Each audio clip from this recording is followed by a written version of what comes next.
ქალთა ონკოლოგიურ დაავადებათა შორის საშვილოს ნოსყელის კიბო მეოთხე ადგილს იკავებს, რომელსაც იწვევს პაპილომა ვირუსი. საშვილოს ნოსყელის კიბო ქალთა სიკვდილიანობის ერთ-ერთი წამყვანი მიზეზია, როგორც საქართველოში, ასევე მსოფლიოში.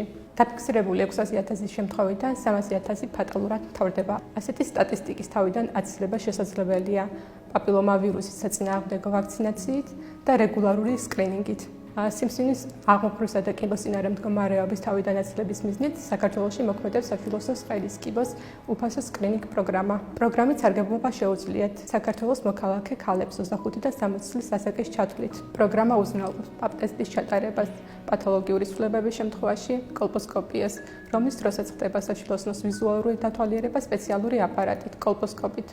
ეს კვლევა საშუალებას გვაძლევს გავადიდოთ საშვილოს ნოსყელის გამოსახულება და უფრო ნათლად დავინახოთ მასზე არსებული ცვლილებები. ავიღოთ ბიოპსიური მასალა და ჩავატაროთ ჰისტომორფოლოგიური გამოკვლევა. სახელმწიფო პროგრამის ფარგლებში საშვილოს ნოსყელის კიბოს სკრინინგი ტარდება 3 წელიწადში ერთხელ. პრევენციული მედიცინის ეს ფორმა მნიშვნელოვნად ამცირებს დაავადებით გამოწვეულ სიკვდილიანობას.